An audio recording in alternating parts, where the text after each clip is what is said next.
Assalamualaikum warahmatullahi wabarakatuh. Salam sejahtera. Selamat datang kembali di channel Cerita Horor and History. Kali ini kami akan menceritakan sebuah cerita, yaitu cerita kiriman dari salah satu narasumber yang disamarkan namanya.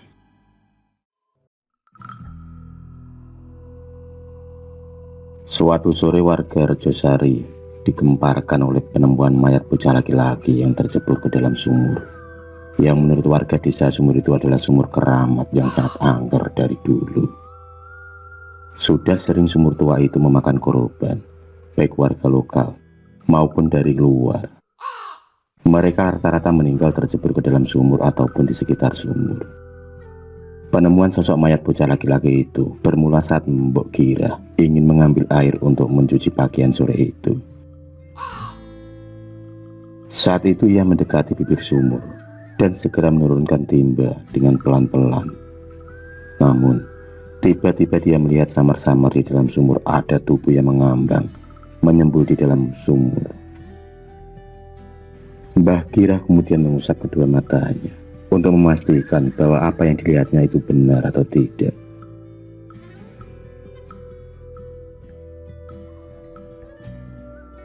Tali tampar pun turun mengenai tubuh tersebut.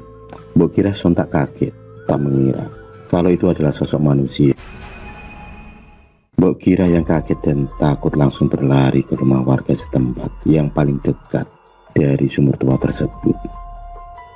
Mbok Gira lari seperti dikejar setan, keringat dingin pun bercucuran di wajahnya.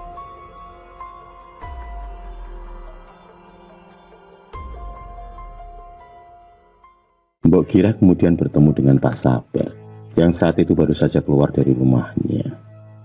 Melihat Mbok Gira yang ketakutan, Pak Sabar kemudian bertanya kepada Mbok Gira tentang apa yang sebenarnya terjadi. Dengan napas yang masih terengah-engah, Mbok Gira kemudian menceritakan apa yang dilihatnya. Pak Sabar yang mendengar cerita dari Mbok Gira langsung terkejut. Pak Sabar kemudian segera melapor ke rumah Pak RT yang terletak tak jauh dari rumahnya. Pak RT dan beberapa warga kemudian berjalan menuju ke sumur yang dikeramatkan itu. Sumur yang menurut warga adalah sumur yang angker. Mereka penasaran dengan apa yang terjadi.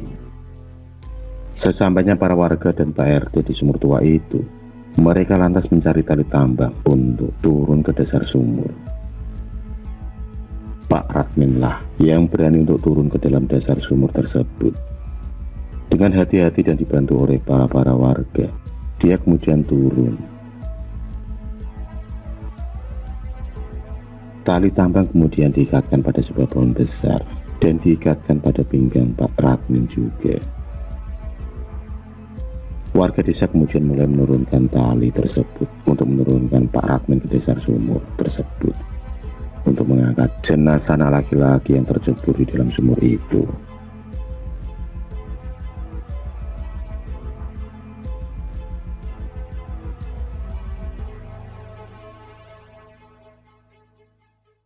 Sesampainya di dasar sumur, Pak Radmin mendapati tubuh bocah yang telah meninggal. Tubuhnya mengapung di atas air. Pak Radmin kemudian mengaitkan tali ke tubuh bocah tersebut.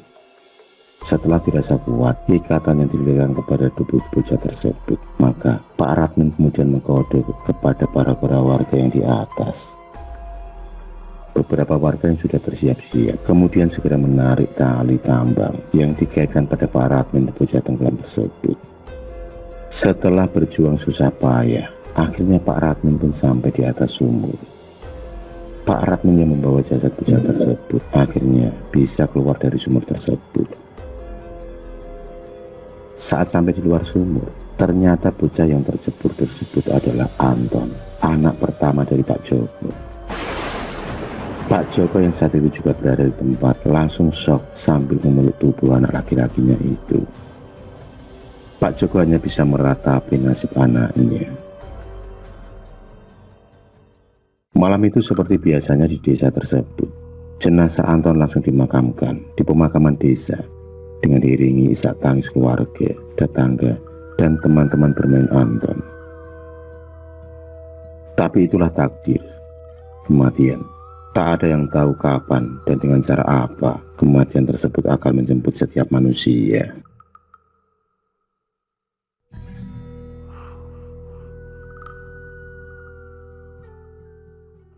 Kematian Anton membuka kembali ingatan lama tentang sumur tua tersebut.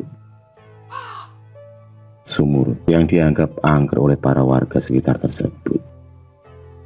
Banyak warga yang membicarakan lagi tentang keangkeran sumur tersebut, yang dikelilingi oleh pohon-pohon besar yang dipercaya dihuni oleh para jin-jin dan makhluk halus. Dari dahulu sumur tua tersebut memang sudah terkenal akan keangkerannya dan tak jarang menelan korban. Di dalam sumur tersebut dipercaya dihuni oleh 2 siluman ular, laki-laki dan perempuan, yang berdiam di dalam sumur tersebut. Dan masih ada beberapa siluman atau jin-jin lain yang menguasai di sekitar sumur tua tersebut. Dari dahulu tanah sekitar sumur tua tersebut dipercaya sebagai tanah yang wingit, tempatnya para lembut. Sudah ada beberapa warga yang pernah melihat sosok-sosok makhluk astral penghuni sumur tua itu. Mereka pun bisa berubah menjadi apa saja yang mereka inginkan. Beberapa warga yang pernah melihatnya sontak berlari ketakutan karena melihat sosok yang menyeramkan.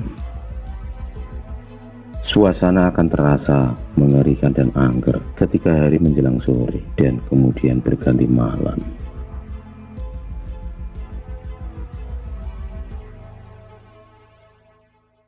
Pernah ada beberapa paranormal yang didatangkan untuk menetralisir lokasi sumur tua keramat tersebut. Namun, rupanya mereka tak mampu menetralisir dan memindahkan sosok-sosok penghuni sumur tua yang angker tersebut. Berbagai cara telah diusahakan oleh para warga agar sumur tua tersebut tidak meminta korban lagi. Namun masih saja ada korban yang jatuh di sekitar lokasi sumur tua tersebut.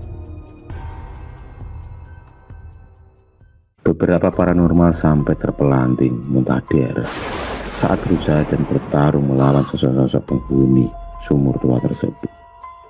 Karena menurut mereka, ternyata sosok-sosok penghuni sumur tua tersebut tak sedikit jumlahnya. Bahkan, jumlahnya bisa ribuan.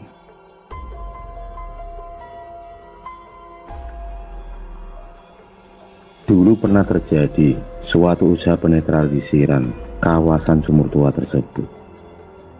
Namun tiba-tiba banyak warga yang kesurupan massal di lokasi tersebut saat melihat penetralisiran. Dan alhasil, acara pun dihentikan untuk mengeluarkan dan menyembuhkan kembali para warga yang kerasukan. Saat itu, suasana sangat mencekam bagi para warga.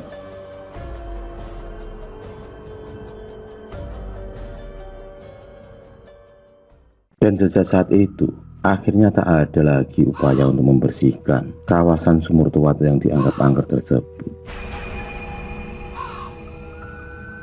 Karena menurut para warga, terlalu besar kekuatan yang menguasai tempat tersebut. Sejak saat itulah, keangkeran sumur tua itu bertambah menjadi lebih angker dan wingit. Memang selama ini sumur tua itu sudah menelan beberapa korban yang jatuh dan mati di sumur tua itu, dan korban-korban yang meninggal di sekitar sumur tua tersebut. Menurut para warga, mereka pasti dijadikan tumbal oleh penguasa sumur angker tersebut. Beberapa warga sering mendengar ada suara tangisan dan melihat sosok-sosok bocah dan sebagainya di sumur tua tersebut sedang menangis sedih. Namun tiba-tiba menghilang. Sampai kini, sumur tua itu masih dibiarkan oleh para warga desa. Tak ada yang berani mengusik ketenangan sumur tua tersebut. Rumput-rumput liar dan semak-semak belukar yang tumbuh menjulang dan pohon-pohon besar yang berjajar mengelilingi sumur tua tersebut membuat keangkeran sumur tua itu menjadi tambah wingit dan angker. Sampai kini, sumur tua tersebut memang dianggap paling angker di desa Rojosari.